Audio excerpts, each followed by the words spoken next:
تم لوگوں کو بنیادی ضرورتوں کو بھی ترسنا پڑے۔ یوں مجھے منا بجھا کر ایک روز جنید چلے گئے اور پھر ان کی کوئی خبر نہ آئی۔ مجھے کچھ سمجھ نہ آ رہی تھی کہ میں ان کی کیسے کوئی خبر لوں۔ مجھے اب بس دن رات رونے سے کام تھا کہ پتہ نہیں ان کے ساتھ کہیں کوئی حادثہ تو نہیں پیش آ گیا۔ مریم آپا کو معلوم تھا کہ وہ کس ایجنٹ کے ذریعے گئے ہیں۔ انہوں نے اس آدمی کا کھوج لگایا اور پوچھا کہ جنید کو گئے 1 ماہ ہو گیا ہے، کوئی خیر خبر نہیں آ رہی۔ تب اس نے بتایا کہ وہ غیر قانونی طریقے سے جانے کی وجہ سے پکڑے گئے ہیں اور اس ملک کی گورنمنٹ نے ان کو قید کر لیا ہے۔ وہ اب دیار غیر میں سزا کاٹ رہے ہیں۔ اس کے چند دن بعد مجھے یہ خبر مل گئی کہ ابھی یہ بھی نہیں معلوم کہ وہ زندہ بھی ہیں کہ نہیں۔ شاید جنید کو بھی موت نے اپنی آغوش میں لے لیا ہے کہ اس کے ساتھ موجود سب لوگوں نے رابطہ کیا ہے، لیکن اس نے نہیں کیا۔ یہ خبر سن کر مجھے کوئی ہوش نہ رہی۔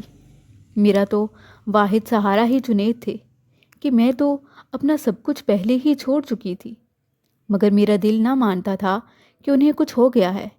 3 سال گزر گئے مگر جنید نہ لوٹے، نہ انہوں نے کوئی رابطہ ہی کیا۔ جمع پونجی ختم ہو گئی، میں اب کوڑی کوڑی کو محتاج ہو گئی۔ 2 چھوٹی بچیوں کا ساتھ تھا، میٹرک پاس تھی، زیادہ پڑھی لکھی نہ تھی کہ نوکری کر لیتی۔ مریم آپا نے ان دنوں مجھے کافی سہارا دیا، مگر وہ خود بیوہ تھیں اور ایک ہسپتال میں جز وقتی ملازمت کرتی تھی۔ بیچاری کی تنخواہ ہی کیا تھی، ان کی اپنی مشکل سے گزر بسر ہو رہی تھی، مگر پھر بھی انہوں نے کبھی جہاں تک بن سکا مجھے سہارا دیا۔ آخر جب ساری جمع پونجی زیور سب ختم ہو گیا تو میں فلیٹ کا کرایہ دینے سے بھی قاصر ہو گئی۔ مالک مکان کی طرف سے بار بار نوٹس مل رہے تھے۔ آخر ایک روز مالک مکان نے میرا سامان باہر نکلوا دیا۔ اب میرے پاس رہنے کا بھی آسرا نہ آ رہا۔ آپا نے رحم کھا کر مجھے کچھ دنوں کے لیے اپنے گھر میں رکھ لیا، مگر یہی کہا کہ اب تم خود اپنے قدموں پر کھڑی ہونے کا چارہ کرو۔ میں تم کو مستقل سہارا نہیں دے سکتی کیونکہ تم خود بھی میرے حالات اچھے سے جانتی ہو۔ میں مجبوراً اب نوکری کی تلاش کو نکلی۔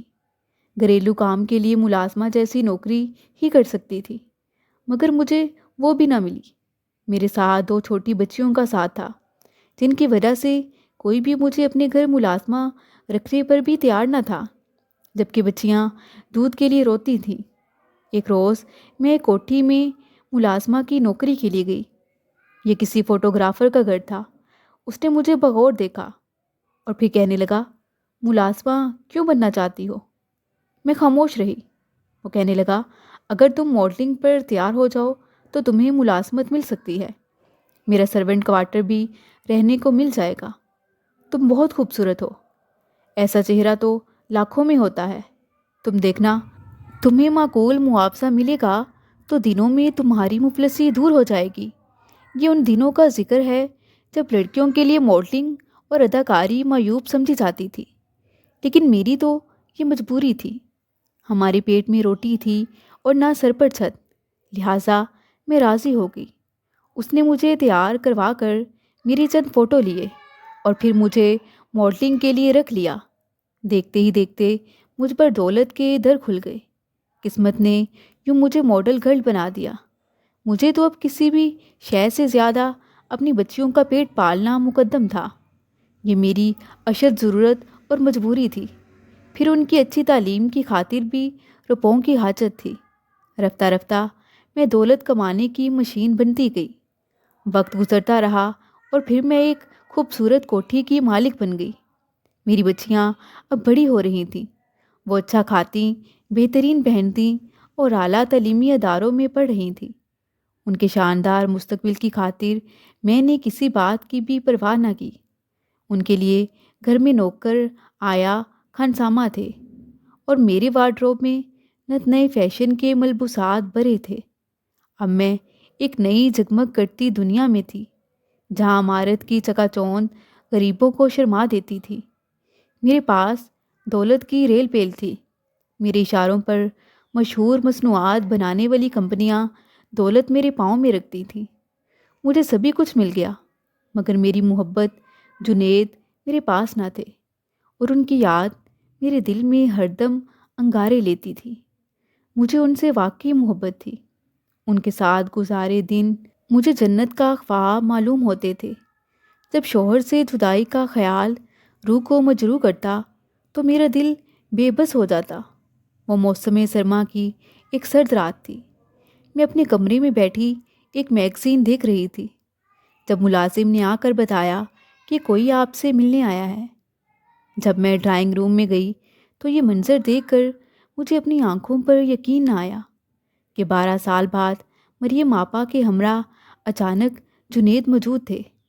مریم آپا میرے گھر کا پتہ جانتی تھیں۔ اپنی محبت اپنے سرتاج کو سامنے دیکھ کر مجھے اپنی آنکھوں پر یقین نہ آ رہا تھا۔ سوچ رہی تھی جب صبح بچیاں اپنے باپ کو دیکھیں گی تو ان کا کیا رد عمل ہوگا۔ وہ تو خوشی سے پاگل ہو جائیں گی۔ میں جنید کو تمام رات اپنے اوپر گزرے ہوئے دکھوں کا ایک ایک لمحہ بتاتی رہی۔ میں نے کہا، پلیز مجھے معاف کر دو، میں نے یہ سب مجبوراً کیا ہے۔ اب تم آ گئے ہو تو میں ہرگز گھر سے قدم نہیں نکالوں گی۔ میں پہلے جیسی کشف بن جاؤں گی۔ میں ماڈلنگ تر کر دوں گی اور اپنی بچیوں کے لیے ایک مثالی ماں بنوں گی۔ ہم پھر سے اپنی بچیوں کے ساتھ ایک نئے دور کا آغاز کریں گے۔ مجھے یقین تھا کہ جنید اب ہمارے لیے کچھ کریں گے، میری اور میری بچیوں کی خاطر۔ انہوں نے مجھے معاف کر دیا اور کہا، کوئی بات نہیں کشف، تم نے ماڈلنگ کی ہے اور میں دنیا گھوم آیا ہوں۔ میں سمجھ چکا ہوں کہ دنیا میں کوئی بھی کام برا نہیں، بشرط یہ کہ آدمی خود برا نہ ہو۔ دنیا گھومنے سے میرے خیالات میں تبدیلی آ گئی ہے۔ وہ اب ہمارے ساتھ کوٹھی میں رہنے لگے۔ وہ سارا دن گھر رہتے اور میں باہر۔ میں جب مرضی آؤں جاؤں، انہیں جیسے کوئی سروکار نہ تھا۔ جلد ہی میں نے اندازہ لگا لیا کہ ان کو اب بیکار بیٹھنے سے غرض تھی۔ کمانے سے انہیں کوئی سروکار نہ رہا تھا۔ اکثر کہتے تھے، میں بھٹکتے بھٹکتے تھک گیا ہوں، اب میں ذرا آرام کرنا چاہتا ہوں، سستانا چاہتا ہوں۔ پلیز کشف، مجھے کچھ دیر اور سانس لینے دو۔ میں نے بھی انہیں ان کی مرضی کے مطابق چھوڑ دیا۔ کتنے سالوں کی جدائی کے بعد تو وہ مجھے ملے تھے اور میں اب انہیں خوش دیکھنا چاہتی تھی۔ اور پھر انہوں نے اتنا لمبا آرام کیا کہ کمانے لائق نہ رہے۔ انہیں آرام کی سانسیں ہی راس آ گئیں۔ مجھے کہتے، تم ماڈلنگ نہ چھوڑنا، اب اتنی محنت کر چکی ہو، اتنی مشکل سے اپنا نام پیدا کیا ہے تو اپنے پیشے کو ترک مت کرنا، وقت کبھی بھی ٹھہرتا نہیں ہے۔ میں ان کی یہ باتیں سن کر حیران رہ جاتی۔ وقت گزرتا رہا اور جنید اپنی روش سے ٹس سے مس نہ ہوئے۔ میں بھی اب سنِ رسیدگی کی طرف جا رہی تھی۔ حسن میں وہ کشش، وہ بات نہ رہی تو میں نے کام چھوڑ دیا، کیونکہ اب اس پیشے میں نئی خوبصورت تر و تازہ چہروں والی لڑکیاں آ رہی تھیں۔ اب ان جیسیوں کی مانگ تھی۔ اب مجھ سے ادھیڑ عمر عورت کا بھلا کیا کام؟ ایسے میں عزت سے گھر بیٹھ جانا ہی بھلا تھا۔ میری بچیاں اب جوان ہو گئی تھیں۔ جب کمائی کا راستہ بند ہوتا گیا تو میں جنید کو پھر سے جگانے لگی کہ بہت ہو چکا آرام، اب ماڈلنگ میں مزید میری جگہ نہیں بچی۔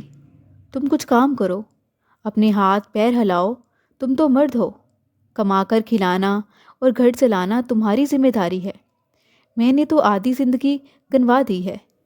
وہ میری زندگی کی بچی کھچی خوشیوں اور امید کا آخری دن ثابت ہوا جب اس نے کھل کر کہہ دیا، میں کچھ نہیں کر سکتا، مجھے کوئی کام نہیں آتا، مجھے اب کمانے کی عادت نہیں رہی ہے، کیوں نہ ہم اپنی بیٹیوں کو ماڈلنگ کے میدان میں لے آتے ہیں۔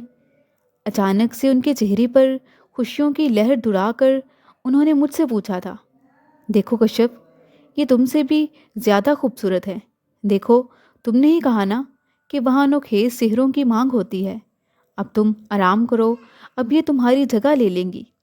میری بیٹیوں کے باپ کے اس ارادے پر میری آنکھوں سے آنسو بہہ نکلے۔ کیا اسی خاطر میں نے کٹھن راستہ چنا تھا اور اتنے کشٹ اٹھائے تھے؟ اب میرے چمن کی ان نوخیز کلیوں پر ان کے باپ کی نظر تھی کہ یہ کمائیں گی اور وہ کھائے گا۔ میں اپنی بیٹیوں کو اس راہ پر نہیں لانا چاہتی تھی، کیونکہ خود اس پیشے سے منسلک رہنے کے بعد مجھے اچھی طرح سے اندازہ ہو چکا تھا کہ یہ بس فریب کی دنیا تھی۔ میں اس کے تاریک پہلوؤں کو بھی جانتی تھی، مگر جنید تو بس اپنی بات پر اڑے تھے۔ جب جنید سے میرا برہم کا رشتہ ٹوٹ گیا تو میں نے بھی طلاق حاصل کر کے اس سے جان چھڑا لی، تاکہ میں اپنی بچیوں کو عزت سے وقت پر ان کے گھروں کا کر سکوں۔ مزید دلچسپ سچی کہانیوں کے لیے چینل کو سبسکرائب کریں۔